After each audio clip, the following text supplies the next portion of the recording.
एक हमारे माननीय सदस्य काफी कुछ बोल रहे थे, जिनकी पूरी सरकार शराब में डूब गई, जिनके शीश महल घर घर में नफरत का कारण बन गए, और शायद उनको ब्लैक शब्द ज्यादा पसंद है। हर एक अपना अपना एक भूतकाल होता है।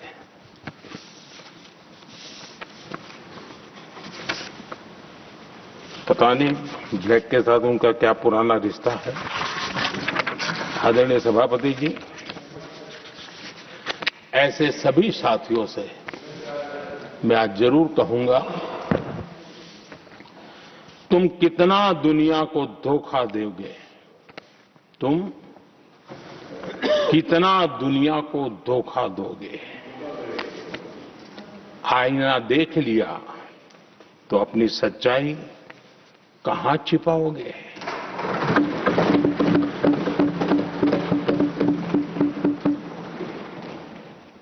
कांग्रेस हो, टीएमसी हो, डीएमके हो, लेफ्ट हो, ये दशकों से केंद्र में सत्ता में रहे हैं, सत्ता के भागीदार रहे हैं। राज्यों में भी उनको सरकारें चलाने का अवसर मिला है, लेकिन उनकी पहचान क्या बनी है। आज डील की चर्चा होती है तो गौरव से कहते हैं, तब डील की चर्चा होती थी तो बॉफोर्स डील याद आता था। ये डील होते थे। आदरणीय सभापति जी, मैं एक और उदाहरण देना चाहता हूं। हमारे पीएसयूज, आमतौर पर पीएसयूज के संबंध में मान्यता बन चुकी थी, वो बनते ही हैं बीमार होने के लिए, वो बनते ही हैं बर्बाद होने के लिए, वो बनते ही हैं बंद होने के लिए। हमने इस पूरी मानसिकता को हकीकतों के आधार पर बदलने में सफलता प्राप्त की है।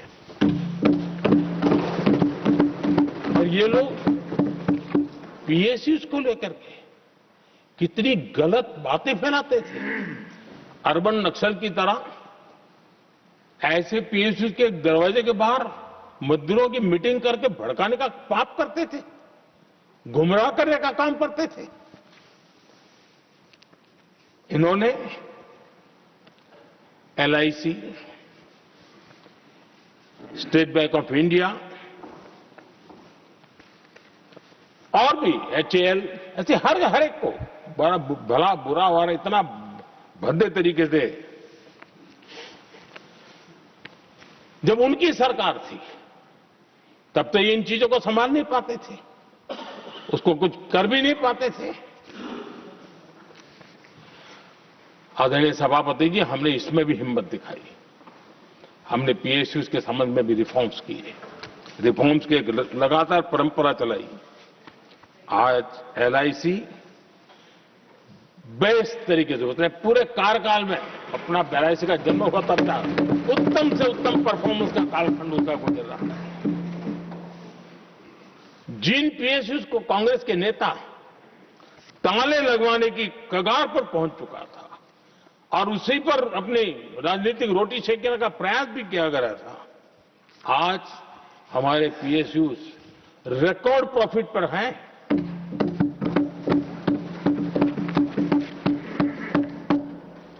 इतना ही नहीं, वे अपने परफॉर्मेंस से मेक इन इंडिया को भी गति दे रहे हैं। मेक इन इंडिया का जो सपना है उसका पूरा करने में वे भी एक बहुत बड़े कैटलिक एजेंट के रूप में आज भूमिका अदा कर रहे हैं। रिकॉर्ड संख्या में रोजगार बना रहे हैं। इतना ही नहीं, हमारे कुछ पीएसयूज आज विश्व के अंदर जा रहे हैं, विश्व में भी अपनी ताकत दिखा रहे हैं, विश्व के साथ जुड़ रहे हैं, दुनिया के कई देशों की विकास यात्रा में वो भागीदार बन रहे हैं। आज हमारे पीएसयूज को बहुत बड़े बड़े ऑर्डर देश से भी और देश के बाहर से भी मिलने लगे हैं। ये अपने आप में मैं जो कहता हूं ना, एक बहुत महत्वपूर्ण पड़ाव पर ये देश 25 साल है, उसका संकेत यहां नजर आता है। आदरणीय सभापति जी, मैं कुछ उदाहरणों के साथ भी बात बताना चाहता हूं क्योंकि यहाँ चर्चा में ये सारे विषय आए हैं और इसलिए मुझे लिए कहना बहुत जरूरी है। अब एक उदाहरण देता हूं मैं बैंकिंग सेक्टर का।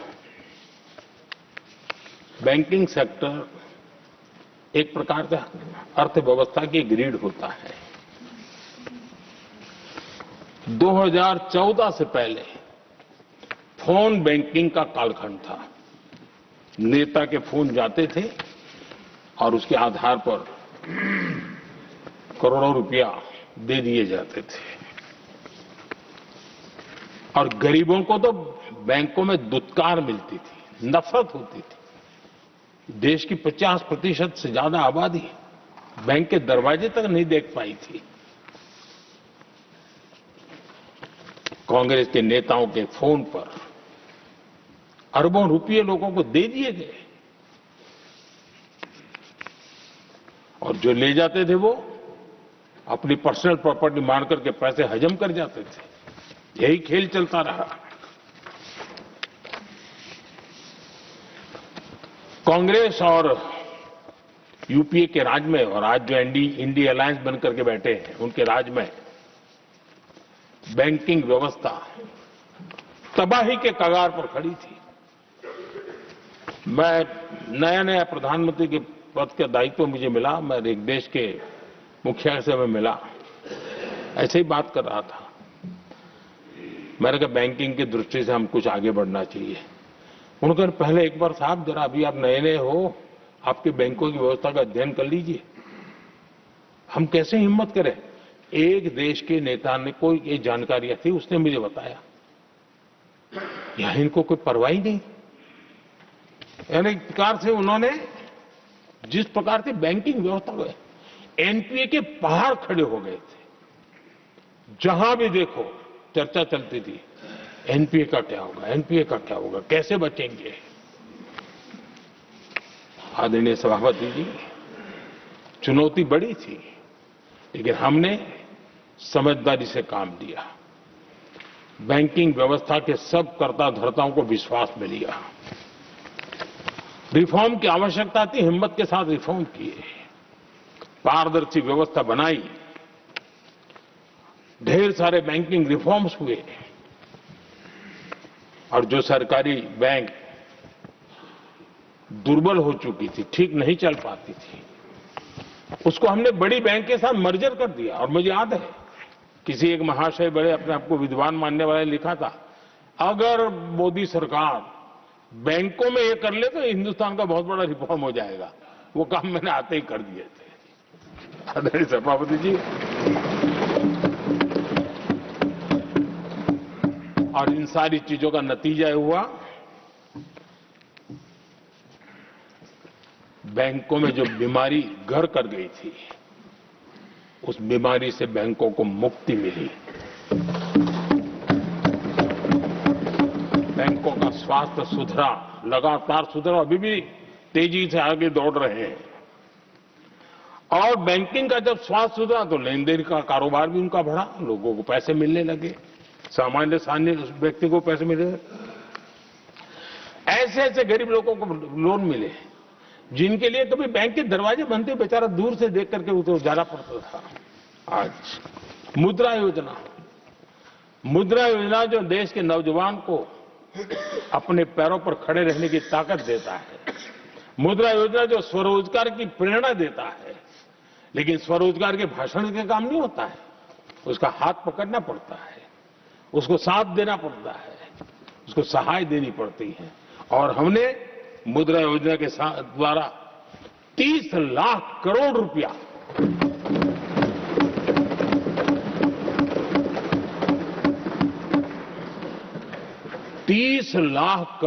से ज्यादा लोन मुद्रा योजना के माध्यम से और बिना गारंटी देश के नौजवानों के हाथ में दिया और उन्होंने अपने कारोबार को आगे बढ़ाया। और गर्व की बात है उसमें बहुत बड़ी मात्रा में माताएं बहनें भी हकदार बनी, लाभार्थी बनी।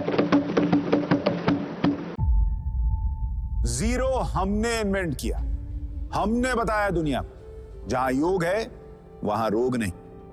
सबसे पुरानी सभ्यता है हमारी। गुलामी से तो और देश भी लड़े भाई, पर आजादी के लिए अहिंसा का रास्ता बस हमारा था। अपने पसीने से जमीन सींचता किसान और घर में घुसकर मारने वाले जवान, बस इसी मिट्टी ने जने। इसके हाथ ने जब थामा जज्बा तो इतिहास रचे। कदम बढ़ाए तो चांद का वो हिस्सा चूमा भाई, जहां कोई कभी नहीं पहुंचा।